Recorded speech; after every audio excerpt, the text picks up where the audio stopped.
2021 में सियालकोट में होने वाले श्रीलंकन के कत्ल के वाकया के बाद एक बार फिर से सियालकोट में एक श्रीलंकन को संगीन नताइज की धमकियां मौसूल। टेक्सटाइल इंडस्ट्री है, कुछ फॉरेनर्स हैं जो यहाँ पे मैनेजरियल सीट्स पे काम कर रहे हैं। तो उनमें से एक रिपोर्ट करता है कि उसके मोबाइल फोन पर उसको कुछ थ्रेटनिंग मैसेजेस आए हैं। तो हमें पता चलता है कि तो नाज़रीन, इस वक्त मेरे साथ मौजूद हैं डीएसपी आबिद रशीद साहब। उनसे केस की तफसीलात जानते हैं कि मामला हुआ कैसे, मुल्जिमान को अरेस्ट किया गया और उसके बाद मुल्जिमान अब किधर हैं। इशू ये था कि यहाँ पे एक टेक्सटाइल इंडस्ट्री है जहाँ पे टेक्सटाइल्स की जो मसनूआत हैं वो बनाई जाती हैं। तो यहीं पे कुछ फॉरेनर्स हैं जो कि यहाँ पे मैनेजरियल सीट्स पे काम कर रहे हैं। तो उनमें से एक जो है मयूरा जो है वो 24 जनवरी को अपनी एडमिनिस्ट्रेशन में एक रिपोर्ट करता है कि उसके मोबाइल फ़ोन पर उसको कुछ थ्रेटनिंग मैसेजेस आए हैं। ठीक है।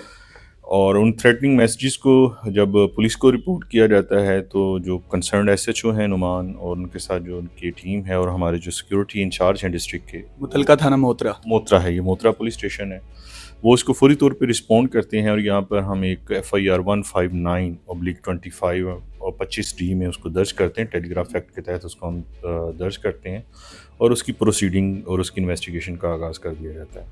यहाँ पे कुछ इवेंट्स अनफोल्ड होते हैं। जब हमारी टीम इसको इन्वेस्टिगेट करती है तो हमें पता चलता है कि 20 तारीख वाले दिन यहाँ पे कुछ लड़ाई झगड़ा हुआ था जो कुछ वर्करों के दरमियान हुआ।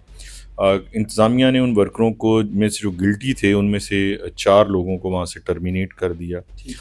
जिनको टर्मिनेट किया गया उन लोगों पे शक किया जा रहा था कि वो हैं, और उस चीज़ को हमें भी इस चीज़ का अंदाज़ा हुआ कि वही लोग हैं। उनको लाके जब हमने फर्दन हमने चेक करना शुरू किया तो उनमें से जो 2 थे उस्मान और हमज़ा, बेसिकली जब वो आए तो उन्होंने कुछ चीज़ें अनफोल्ड की और हमने उनके मोबाइल का जब जायज़ा लिया तो वहाँ से भी हमें मिला कि उन्होंने उनमें से उस्मान का जो मोबाइल है उसमें जो वो फॉरेन सिटीज़न है उसका नंबर उसमें मौजूद है।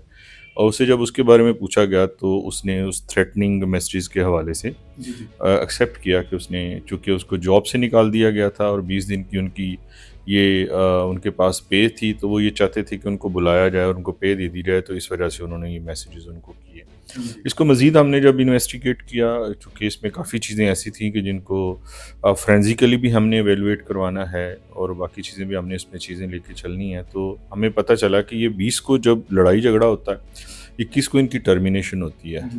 23 तारीख वाले दिन ये आपस में बैठ के 4 लोग प्लानिंग करते हैं कि हम इस तरीके से इसको थ्रेटनिंग मैसेज करेंगे और उसी 23 तारीख को ही वो उसको मैसेज करते हैं। सर काइंडली ये भी बताइएगा, वो जो फैक्ट्री में काम करते हैं श्रीलंकन है जी? जी, वो फॉरेन नेशनल हैं, श्रीलंकन है। तो वो बैठ के उसकी प्लानिंग करते हैं और फिर उस्मान के नंबर से उसको मैसेज किया जाता है और मैसेज करने के बाद जो हैं वो आपस में डिस्पर्स हो जाते हैं। 2 लोग उसमें से हमने राउंड अप कर लिए हैं। 2 लोग जो मज़ीद हैं उनको हम शामिल तफ्तीश कर रहे हैं। मुकम्मल 4 लोग हैं? 4 लोग हैं बेसिकली इस सारी गेम में।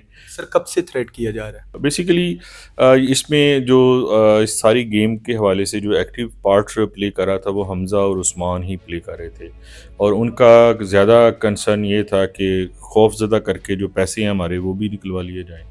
तो उनको हमने इंटेरोगेट किया, दे कन्फेस देयर क्राइम, उन्होंने उस चीज़ को तस्लीम किया। नेक्स्ट हमारी प्लान यही है कि 2 मुल्ज़मान हमारे अरेस्ट हैं जिनको हमने जेल भिजवा चुके हैं।